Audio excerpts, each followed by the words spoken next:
programa contém imagens violentas. Recomenda-se cautela ao telespectador. Esqueletos de 2 séculos atrás, desenterrados de túmulos de marinheiros. Eles são a tripulação esquecida que transformam em lenda o navio em que lutam. Os guerreiros do mar vão agora finalmente revelar seus segredos à ciência forense. Histórias extraordinárias de coragem e sofrimento, de terror e glória. Em meio à carnificina da batalha, uma sombra gigante paira sobre estes homens. Quem vai viver e quem vai morrer? A Marinha dos Condenados está voltando do mundo dos mortos. Cemitério de Guerreiros, Marinha Real Britânica.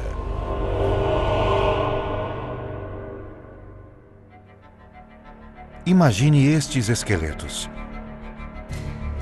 Há 2 séculos, eram guerreiros vivos em seu mundo flutuante, o nosso navio de ossos. É a arma mais devastadora da época. Um navio de batalha da Marinha Britânica com 100 canhões. Um costado de seus 100 canhões pode destruir um navio inimigo em questão de minutos. Mas são os homens amontoados a bordo que disparam esse terrível poder. Para fazer isso, eles viviam em constante perigo de doenças e ferimentos horríveis. Eram condições que pressionavam o espírito humano ao limite.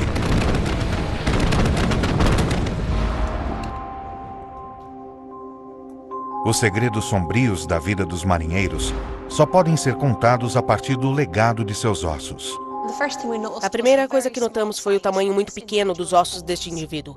Achamos por isso que podem ser os restos mortais de uma criança.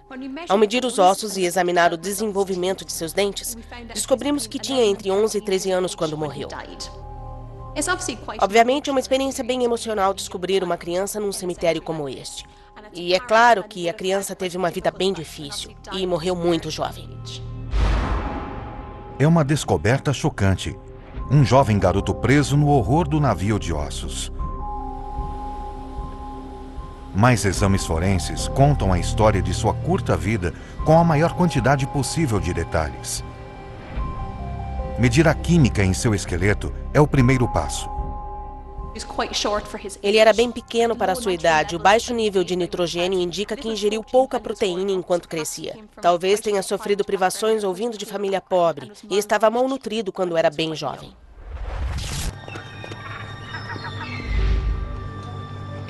Mas por que um garoto estava no navio de ossos? Garotos jovens de até 11 anos acabavam na Marinha por uma série de motivos. Alguns eram mandados para lá pelos magistrados por terem cometido crimes. Era a única opção que davam, e eles tinham que ir. Incrivelmente, para uma criança carente, o navio de ossos oferece esperança. Era a oportunidade deles de forjarem uma carreira. Eles podem ter sido órfãos desamparados das ruas e isto deu a chance de fazer algo para eles mesmos e também deu uma boa chance de sobrevivência.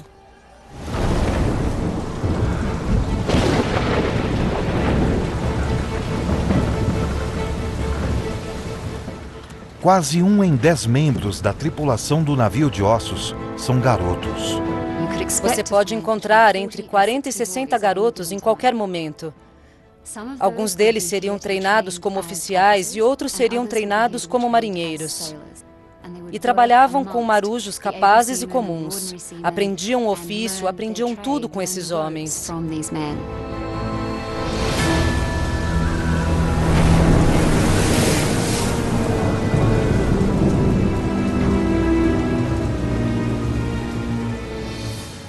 O inimigo é avistado. Navio se aproximando! Navio se aproximando! O navio se prepara para a ação.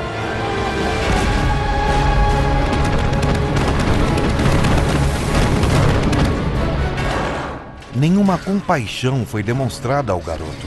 Apesar da idade, ele foi jogado no meio do calor da batalha. Rápido! O responsável pela tarefa vital de carregar a pólvora era o servente da pólvora. Era um trabalho muito perigoso e que era geralmente feito por esses garotos porque eram pequenos, eram ágeis e podiam se movimentar rapidamente pelas entranhas de um navio. O garoto servente da pólvora está para entrar no inferno. O convés do canhão durante a batalha é um pesadelo de barulho e fúria. As ondas de choque sozinhas estouram os tímpanos. Mas os restos mortais do servente da pólvora sugerem um trauma até mais cruel. Falta a parte inferior de sua perna esquerda. Esta é a tíbia dele. Podemos ver que há uma amputação nela logo abaixo do joelho. Há marcas de serrote onde houve a amputação. Talvez isso tenha sido precedido por algum tipo de trauma, algum acidente envolvendo seu pé ou anteperna.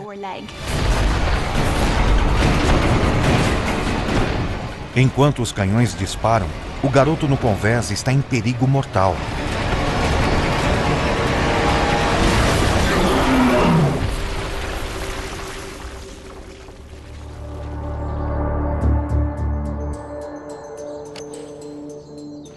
Aqui está o dano que mesmo um pequeno canhão pode causar, revelando a ameaça que espreita o garoto enquanto ele corre entre os canhões.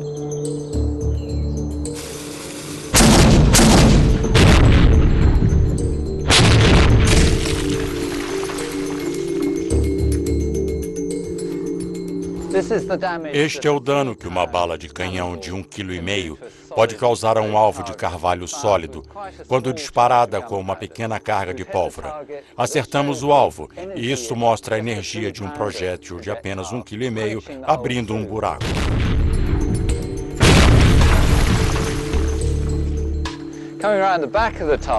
Atrás do alvo, em vez de um buraco perfeito, o buraco de cima, temos muita fragmentação, muitas lascas pontudas. Aqui temos o outro disparo.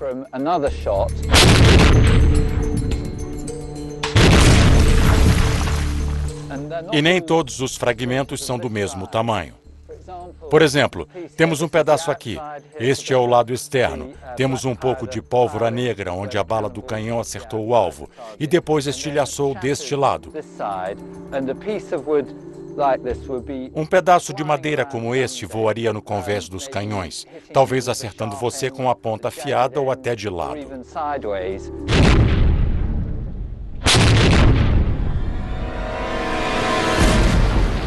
As grandes balas que atingem um convés de canhão do garoto pesam mais de 13 quilos. Com muitas vezes mais força de impacto, criam uma chuva de estilhaços mortais. A evidência nos ossos do garoto é assustadora. A maioria dos ferimentos a bordo foram causados por estilhaços, resultado de um disparo que acertou a lateral do navio.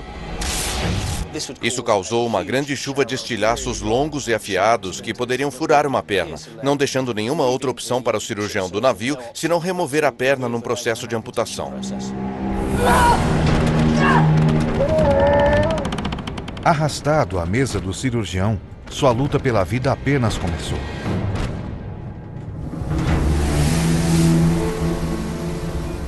A 30 metros acima do garoto ferido, um de seus colegas tripulantes está enfrentando o seu próprio perigo na medida que a batalha se intensifica. Quando escavamos este indivíduo, notamos que tinha muitas fraturas em seu corpo, num total de 9. Fraturas nas mãos, no braço, subindo ao crânio e também no fêmur. Estes ferimentos chocantes exigem respostas. A primeira pista pode ser o físico do homem. Este indivíduo era bem baixo, provavelmente tinha 1,65 m ou 1,68 m. Olhando seus ossos, podemos ver pelas áreas de fixação do músculo que era uma pessoa bem magra e pequena. Ele deve ter trabalhado no cordame do navio ou fazendo muita escalada.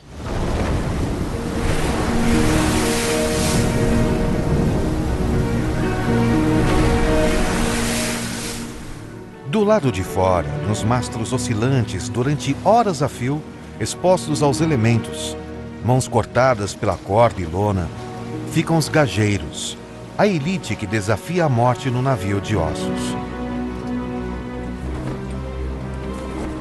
A vida deles depende de velocidade e força, mais do que nunca no calor da ação. A bordo do navio, os gajeiros se consideram os aristocratas do convés inferior, os homens mais habilidosos. Eles têm de estar acostumados a se movimentar no topo dos mastros, no cordame, em qualquer tempo, dia ou noite, no frio ou no calor. Têm de se mover rápidos e com precisão, com uma combinação de força e agilidade. Apesar das condições extremas, os gajeiros não usam um arreio. A frase do gajeiro sempre foi: uma mão para você e uma mão para o navio. Uma mão para trabalhar e a outra para se pendurar. Mas na maior parte do tempo você precisa das duas mãos para trabalhar e tem de fazer o melhor possível para se pendurar sem elas. Mesmo com anos de experiência, algo sai horrivelmente errado para o gajeiro. Seus ossos do punho estão despedaçados. Ele também quebrou o rádio, um osso no antebraço, e mais para cima quebrou o cotovelo. Sua articulação do cotovelo está totalmente despedaçada. E também o braço, o húmero. Subindo para o crânio, ele quebrou a maçã do rosto e o osso da mandíbula em 3 lugares. É uma queda de pesadelo. Mas o que derruba o mestre dos mastros para o seu destino? O telespectador. O navio dos ossos está numa intensa luta. O gajeiro, trabalhando nas velas a mais de 30 metros de altura, agora enfrenta o seu maior perigo. O inimigo está mirando no mastro. Destruído o cordame, o navio se torna um alvo fácil. Para desencadear o máximo de caos, os canhões do inimigo estão carregados com uma munição com 2 bolas de ferro. Temos 2 exemplos aqui. Após ser disparada, esta com barra começa a girar no ar e é muito eficaz para derrubar mastros e vergas. Também temos outra aqui. 2 balas redondas de 11 quilos cada, unidas por uma corrente. É muito eficaz para derrubar o velame e o cordame.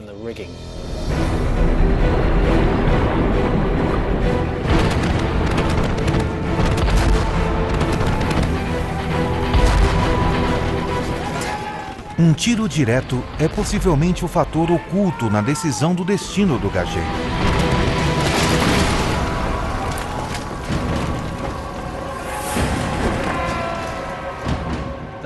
O homem que caiu do mastro sofreu um impacto de alta energia e velocidade, o equivalente a cair do 2º ou 3º andar de um prédio.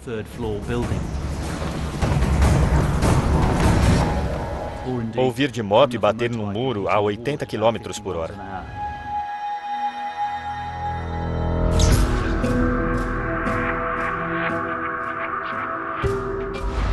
As múltiplas fraturas do gajeiro contam cada terrível golpe sofrido. Quando o marinheiro caiu do mastro, a primeira coisa que fez para amortecer o impacto foi usar os braços. Ele os esticou assim. E fraturou os ossos menores das 2 mãos, que devem ter forçado o osso escafoide. Ele sofreu fraturas nos pulsos, fraturas no húmero. Com a força subindo pelo braço, as fraturas ocorreram em sucessão. Ao cair no convés, sua mandíbula foi deslocada com tanta força que chegou ao crânio, quebrando-a em 3 lugares.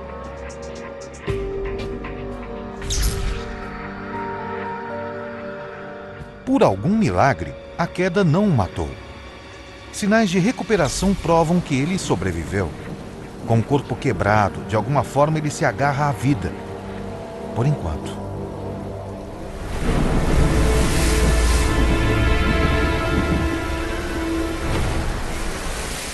Ferimentos devastadores ocorrendo em batalha criam uma demanda constante por nova tripulação. O destino deste homem revela a maneira insensível que o navio de ossos consegue o que precisa. Análises químicas em cada esqueleto pode determinar o local de nascimento dos homens. O corpo deixa os especialistas intrigados. Este esqueleto é particularmente interessante porque apresenta uma dieta que inclui milho ou cana-de-açúcar, de países mais quentes, o que é consistente com pessoas da costa leste dos Estados Unidos. Mas por que um americano está no navio dos ossos? Uma pista para sua futura sorte vem do diário de um marinheiro americano conhecido.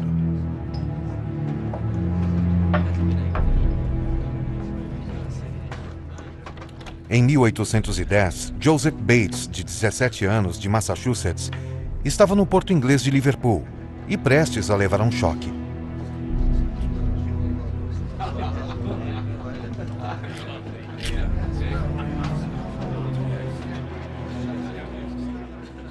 Um grupo de recrutamento forçado perguntou de que país éramos. Apresentamos os nossos salvo-condutos que provavam sermos dos Estados Unidos. Nem isso, nem os nossos argumentos os satisfizeram.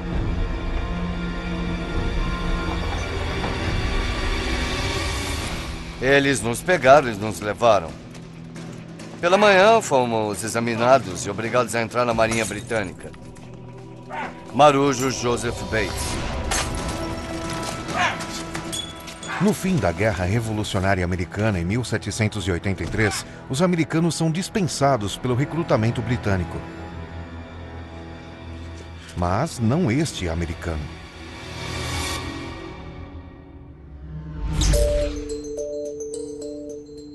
Os ossos do americano podem revelar por que ele é um espólio tão desejável. Ao examinarmos o esqueleto, notamos que ele era um indivíduo bastante robusto. Tinha músculos bem desenvolvidos, particularmente na parte superior do corpo. Isto não é nenhuma surpresa, porque grande parte de seu tempo era dedicado a atividades como puxar cordas. A prática de artilharia também era uma atividade muito vigorosa.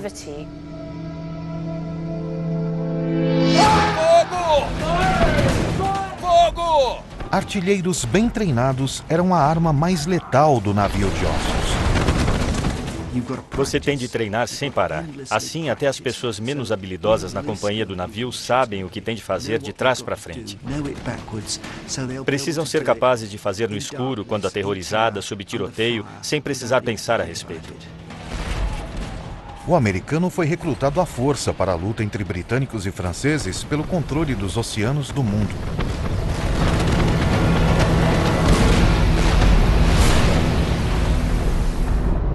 Aéreo de Guerreiros, no Nat Geo.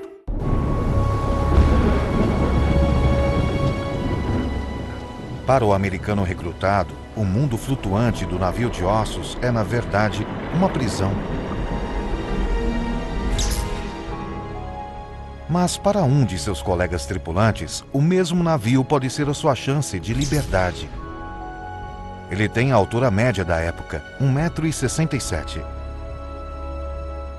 Mas características incomuns em seu crânio atraíram a atenção da arqueóloga. O que é particularmente interessante nele é que, ao examinar o seu crânio, o formato do rosto, do nariz, da órbita ocular e a forma geral do crânio, tudo era consistente com alguém de ancestralidade africana, da África Ocidental ou das Índias Ocidentais. Outros testes na composição química de seus ossos também indicam que ele começou a vida num clima quente. Todo o seu físico mostra sinais de trabalhos forçados. Quando examinamos o húmero, vimos sulcos nos ossos. Isso indicaria que ele tinha músculos peitorais bem desenvolvidos e também os músculos dos braços. Similarmente, há sulcos nos ossos da perna, no fêmur, que indicariam que ele tinha músculos da perna bem desenvolvidos também. Assim, a impressão geral é de um indivíduo não muito alto, mas forte e bem musculoso.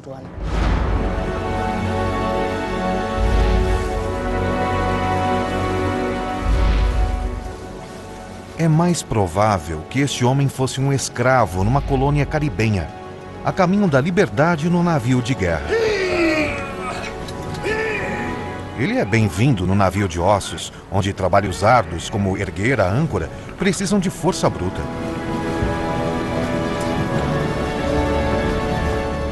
Os homens dependem um do outro. Raça significa pouco, particularmente quando a batalha se aproxima.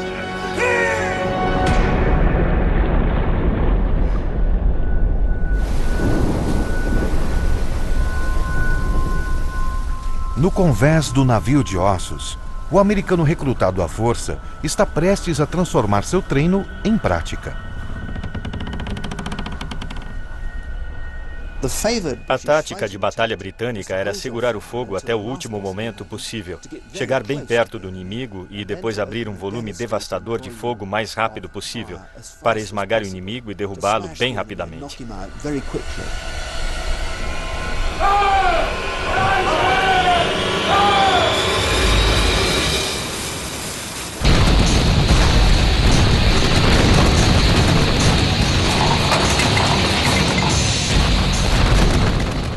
Como lutadores pesos pesados, bem próximos, os navios de guerra se esmurram até que um nocaute letal decide a luta.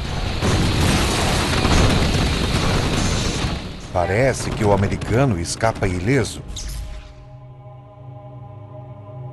Então os arqueólogos examinam melhor.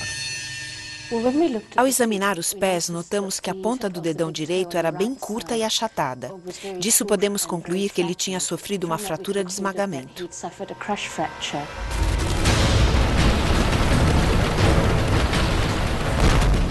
Um canhão de 3 toneladas tem um coice temível. A detonação e barulho são tão grandes que até atordoa os mais experientes marinheiros.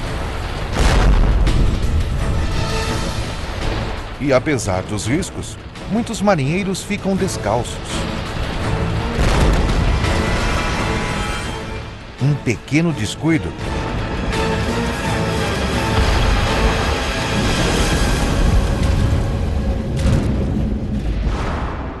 e o artilheiro americano é derrubado.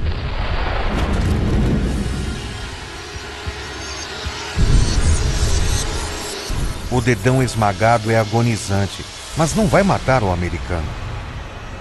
Uma inspeção detalhada de seus restos mortais aponta os arqueólogos a uma direção diferente. Quando examinamos o esqueleto mais de perto, notamos que havia uma camada bem fina de osso novo que tinha sido depositada sobre muitos ossos do corpo. Isto pode ser atribuído a várias causas, mas devido ao passado histórico, é bem possível que este indivíduo tenha sofrido de escorbuto.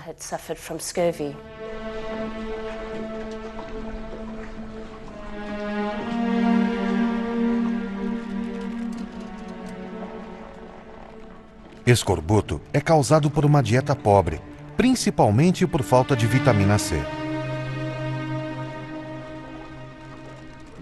As gengivas ficam esponjosas e incham, causando putrefação e cheiram horrivelmente.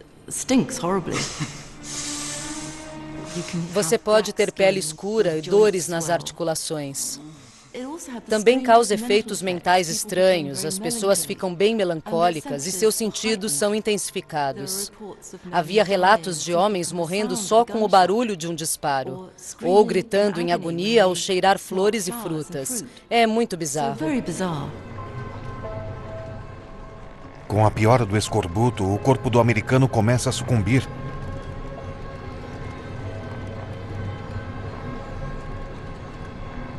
Feridas não cicatrizam, e antigas feridas reabrem e sangram.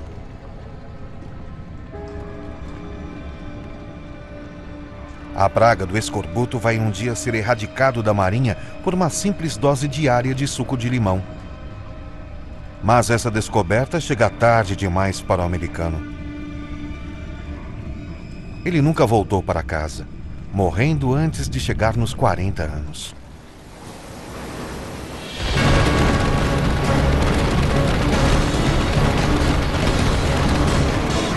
Enquanto a batalha se intensifica, o cirurgião do navio luta para salvar a vida do garoto da pólvora. Sua perna está rasgada por estilhaços.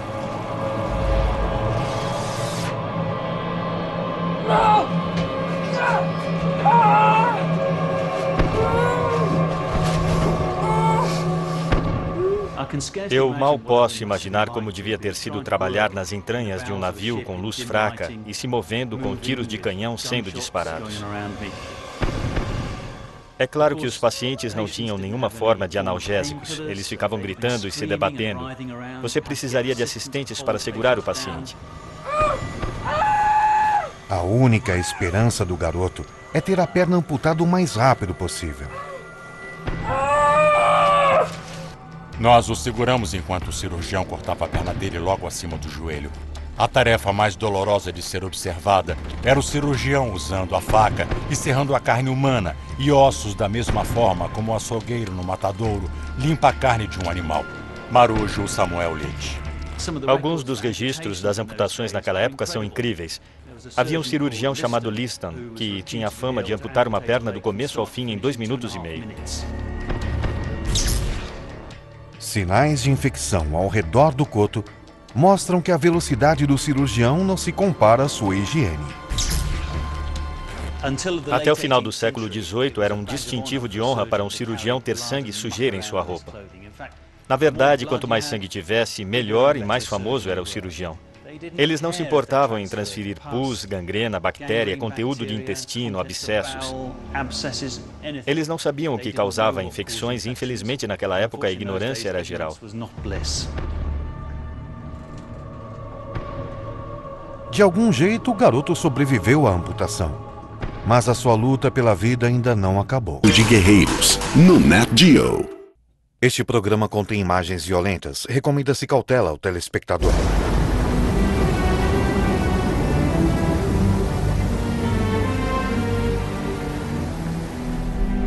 Enquanto o garoto luta contra a infecção intensa pelo corpo, a intensidade da batalha naval traz outro marinheiro na linha de fogo.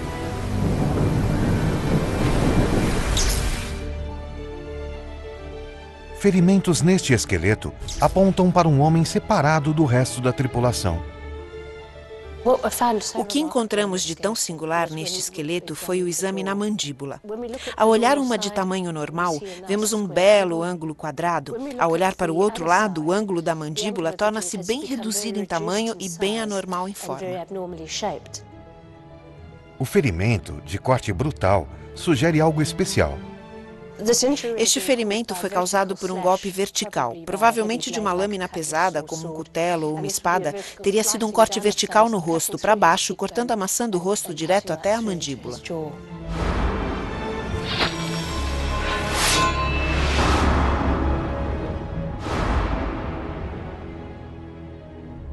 O corte da lâmina aponta para uma luta de proximidade.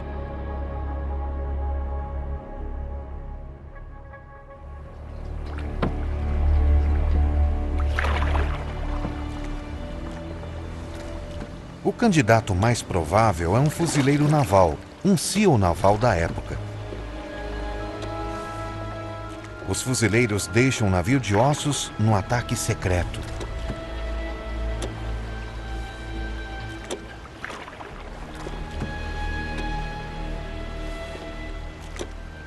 O objetivo? Sabotar o inimigo e desarmá-lo antes que entrem na batalha.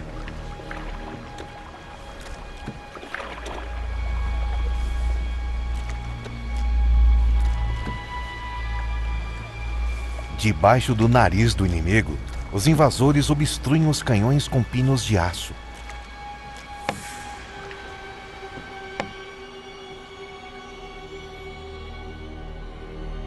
E montam explosivos que irão incapacitar o navio inimigo.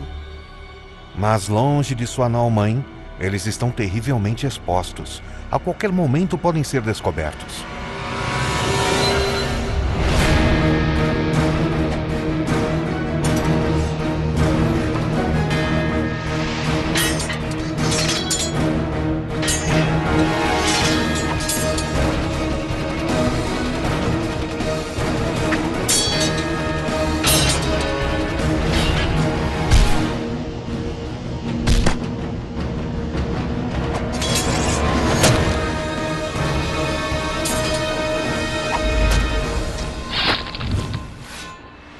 Do ângulo e seriedade da marca de corte, o golpe do cutelo pode ter sido completo.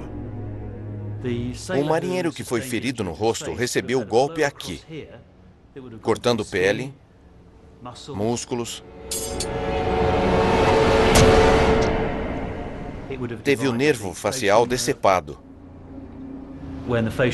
Quando o nervo facial é cortado, esse lado do rosto cai, o paciente baba, não consegue falar direito e o ferimento é também bastante desfigurante.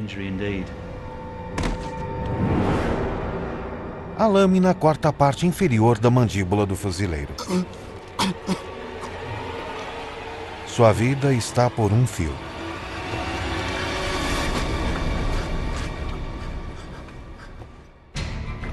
Os ousados ataques e batalhas navais cobraram seu preço dos homens no navio de ossos.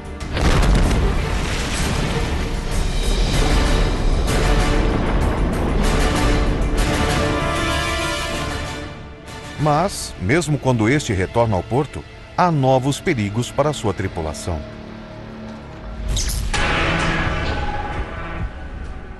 Ileso da batalha, o marinheiro escravo ainda está lutando. Ao examinar mais de perto a caixa torácica, notamos no lado direito um engrossamento neste pedaço e uma linha bem clara. Isto é uma fratura da costela e vemos uma recuperação extensa. Significa que isto aconteceu um tempo antes dele morrer. Outro osso quebrado que encontramos é o do nariz. Se olhar aqui, vai ver que o osso foi deslocado e entrou para dentro. Isto foi causado por fraturas dos ossos do nariz. Este ferimento é geralmente associado à violência interpessoal, como um soco no rosto.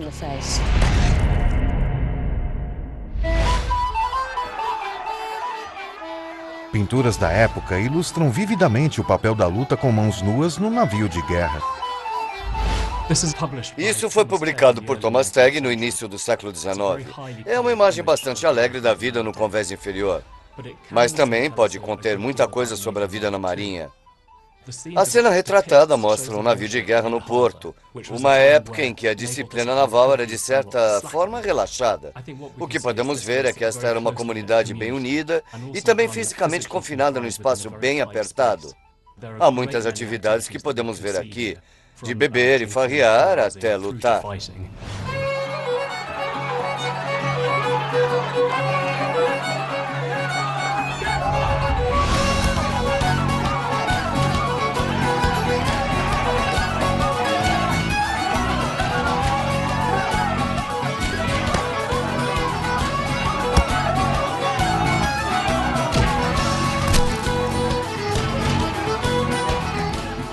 O soco de um boxeador experiente tem uma força de impacto de 3,5 toneladas. Um golpe direto despedaça instantaneamente o nariz.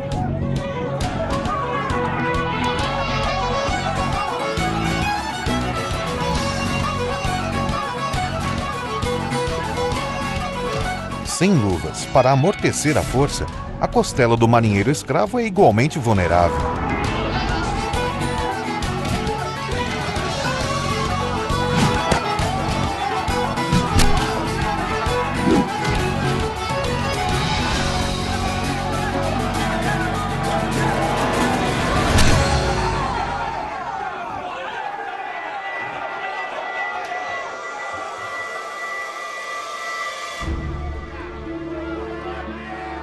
Também no convés inferior, outro homem está descarregando a energia, mas arriscando a vida para perigos ocultos e letais. Num primeiro exame, não havia nada extraordinário sobre este esqueleto. Ele não era muito alto e nem robusto. Entretanto, ao examinar suas pernas, encontramos estas lesões que são realmente singulares, bem incomuns. Este é o osso da anteperna ou canela, ou tíbia. E em todo o comprimento deste osso há buracos como erosões ou pequenas lesões. Estranhas marcas de varíola cobrindo o esqueleto chamou a atenção da arqueóloga. E na medida que vamos subindo no esqueleto, encontramos lesões similares no braço, como você pode ver aqui. Mais erosões e buracos no osso. Agora o crânio, na parte frontal, temos esta aparência de comido por verme, similar ao resto dos ossos do esqueleto. Todas essas lesões nos levaram a acreditar que esta pessoa sofria de sífilis. De Guerreiros, no Nat Geo. Mesmo no porto, Os homens raramente têm permissão de sair do navio de ossos. E este era o único mundo deles.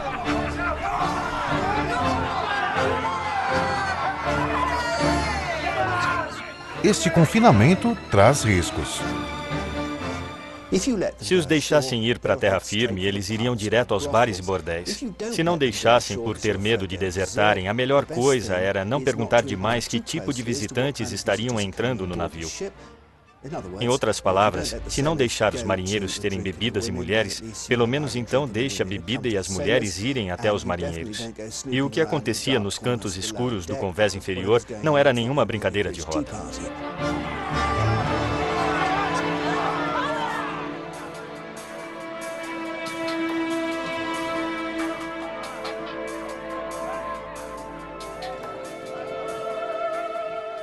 A tendência desta prática é para submeter um navio de guerra no porto a um cenário contínuo de tumulto e desordem, de obscenidade e blasfêmia, de bebedeira, lascívia e libertinagem. Capitão Edward Hawke. A prática padrão era as prostitutas serem levadas até o navio, e frequentemente elas estavam infectadas com sífilis. É claro que elas também poderiam ser vítimas, pois poderiam ser infectadas pelos marinheiros. A outra dificuldade é que os marinheiros teriam de ser pagos para serem tratados. E isso custava 15 shillings, que seriam descontados dos salários deles. Por isso não havia nenhum incentivo para explicar como eles contraíram a doença. Um momento de prazer está para se transformar numa vida de agonia.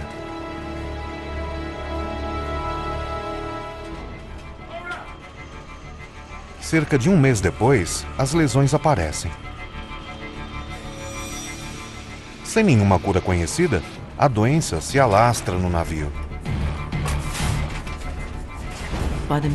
Na metade do século XIX, houve uma grande perda de mão de obra. A lei da doença contagiosa foi decretada por volta de 1860 para que qualquer prostituta fosse detida e examinada à força. E se ela tivesse a doença, ficaria presa num hospital até ser curada.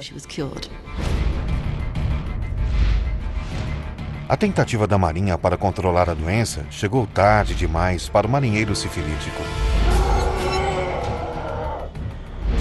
10 meses após contrair a doença, ele tem febre, dor de cabeça e perde cabelo. Logo depois, o tecido mole de seu nariz e lábios está corroído. As marcas nos ossos comprovam a triste conclusão. Devido às marcas em todos os ossos, das pernas, dos braços e no crânio, podemos ver que isto é sífilis no terceiro estágio.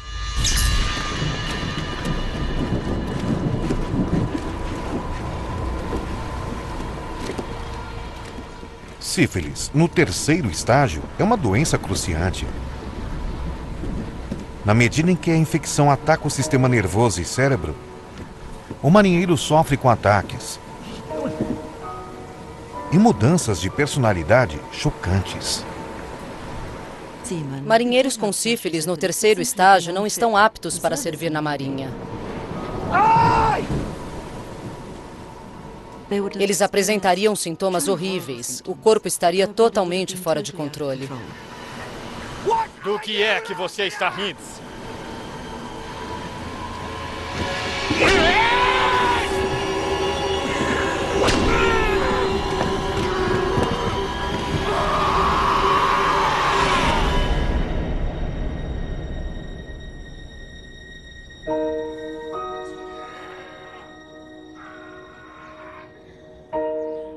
Enlouquecido pela sífilis, o marinheiro acaba no manicômio de um hospital da Marinha. Trancado em celas escuras e frias, surrado, mergulhado na água, sem comida quente, frequentemente amarrado à força. O tratamento é tão ruim quanto o transtorno.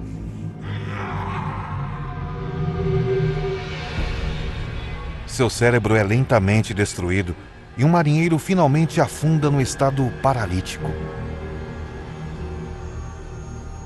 Ele morre por volta dos 50 anos. Este programa contém imagens violentas. Recomenda-se cautela ao telespectador.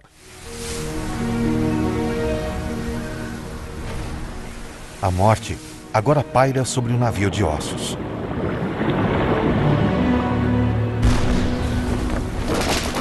O gajeiro, que caiu do cordame, ainda está lutando pela sua vida. Ter a mandíbula empurrada para cima com tamanho grau de força certamente teria causado um ferimento sério na cabeça. Na pior das hipóteses, ficou consciente durante grande parte do que se seguiu. Mas tudo indica que a hemorragia dentro da cabeça o deixou em estado de coma. Deve ter tido grande dificuldade de ingerir líquidos e provavelmente foi alimentado por algum tipo de tubo primitivo enfiado em sua garganta. Após semanas de agonia martirizante, a morte finalmente o poupou de mais sofrimento.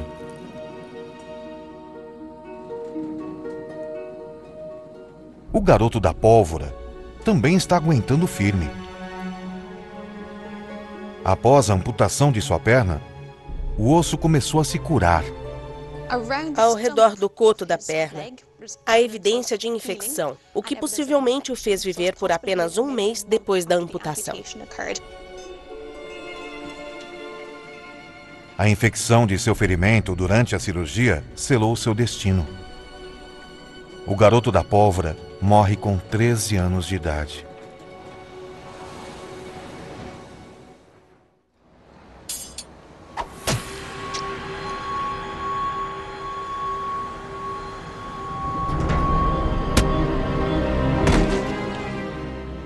Mas nem todos os marinheiros sucumbiram aos seus ferimentos.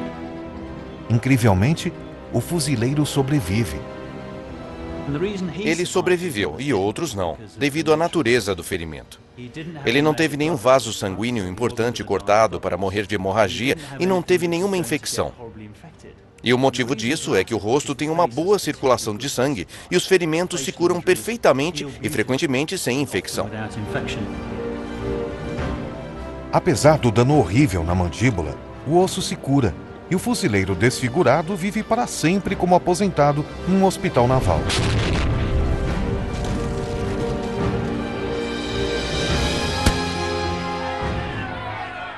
Para o marinheiro escravo, o resultado é melhor ainda. Após 1772, todo escravo que chegasse na Inglaterra, por lei, tinha liberdade de volta. Com seus restos mortais desenterrados de um cemitério de marinheiros, parece que o escravo morreu sendo um homem livre. Mas, junto com as cicatrizes de lutar boxe com as mãos nuas, o osso de sua perna mostra que a liberdade tem um preço.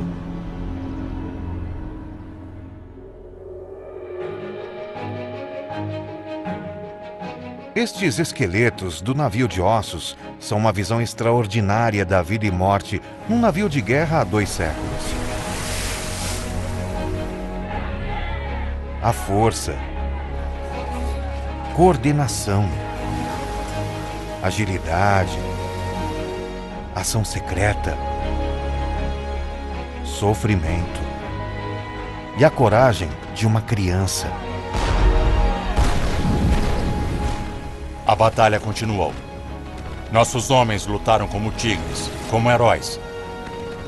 Frequentemente me perguntavam quais eram os meus sentimentos durante esta luta. Eu senti o que todos sentiam num momento como este. Aqueles homens nem pensam quando estão entre os moribundos e os mortos. Marujo Samuel Leite.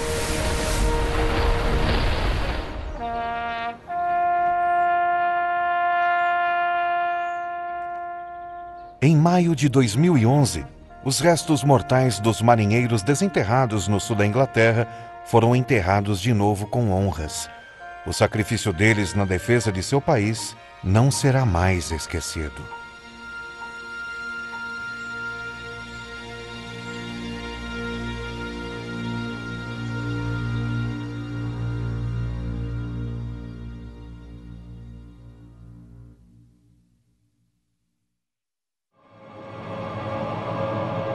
Versão Marshmallow São Paulo.